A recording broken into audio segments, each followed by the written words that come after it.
আসসালামু আলাইকুম। আজকে আমি বলবো হজরত ইমাম মাহদী আলাইহিসসালামের আবির্ভাব। মুসলমানগণ যখন চারিদিক দিয়ে অবরুদ্ধ হয়ে পড়বে এবং তাদের রাষ্ট্রীয় কর্তৃক শুধু মদিনা শরীফ থেকে খাইবরের মধ্যস্থানে সীমিত হয়ে পড়বে, তখন তারা হজরত ইমাম মাহদী আলাইহিসসালামের অনুসন্ধান করতে থাকবে। ইমাম মাহদী আলাইহিসসালাম এ সময় মদিনা শরীফেই অবস্থান করবেন এবং নেতৃত্বের দৃঢ় পালনে নিজেকে অক্ষম মনে করবেন। অক্ষম মনে করে মক্কা মুকররমায় চলে যাবেন। মক্কাবাসীদের কেউ কেউ তাকে চিনে ফেলবে এবং তার কাছে এসে তাকে ঘরের বাইরে এনে জোর করে তার হাতে বাইআত হতে থাকবেন, খলিফা বরণ করে নেবেন। মূলত মনে মনে তিনি যা চাইবেন না, এই বাইআত মাকামা ইব্রাহিম ও হাজরে আসওয়াদের মধ্যবর্তী স্থানে অনুষ্ঠিত হবে।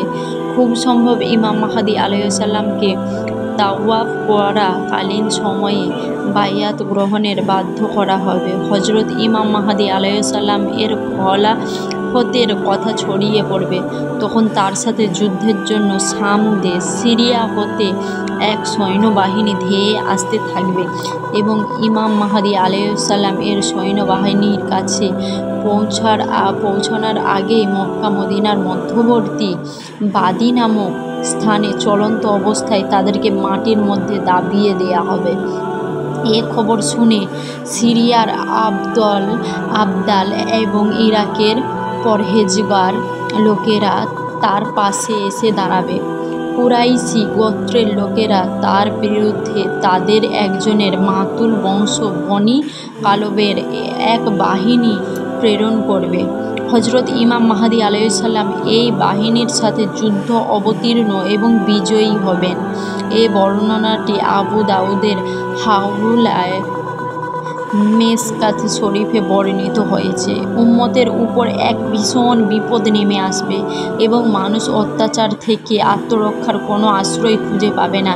এ সময় আল্লাহ তাআলা আমার বংশ থেকে এমন এক ব্যক্তিকে সৃষ্টি করবেন, তার মাধ্যমে পৃথিবীকে এমনভাবে ন্যায় নীতি ও ইনসাফ পূর্ণ করা হবে। ইতিপূর্বে পৃথিবী যেরূপ সীমাহীন জুলুম দ্বারা পরিপূর্ণ ছিল, এরপর তিনি হবে।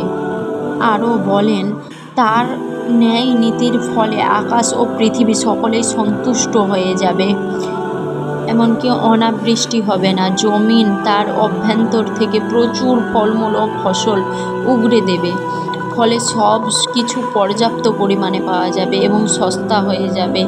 এই অবস্থায় জীবিত লোকেরা মৃত নিকট আত্মীয়দেরকে দেখার আকাঙ্ক্ষা করে বলবে, আহা, আমাদের মৃত আত্মীয়রা যদি পুনরায় জীবিত হতো, তবে তারাও এ খুশি শান্তির যুগ প্রত্যক্ষ করতে পারত। হজরত ইমাম মাহদী আলাইহিসসালাম এর জামানায় সম্পদ এতই বৃদ্ধি পাবে যে কেউ চাইলে সে যতটা বয়ে নিয়ে যেতে পারবে ততটাই সে তাকে দেয়া হবে। আবু দাউদের শরীফের এক বর্ণনায় আছে যে ইমাম মাহদী আলাইহিসসালাম নবী করিম সাল্লাল্লাহু আলাইহি সাল্লামের পূর্ণাঙ্গ জীবনাদর্শ অনুসরণ করবেন। তার সময়ে বিশ্বব্যাপী ইসলাম ছড়িয়ে পড়বে। হজরত ইমাম মাহদী আলাইহিসসালামের বর্ণনায় সূচনা এও আছে যে একজন খলিফার মৃত্যুর পরে মতানৈক্য দেখা দেবে যে এবার কাকে খলিফা বানানো যায়, এবং এক সাহেব হজরত ইমাম মাহদী আলাইহিসসালাম না জানি আমাকেই আবার খলিফা বানিয়ে বসে। এইভাবে মদিনা থেকে মক্কা অভিমুখে বেরিয়ে পড়বেন।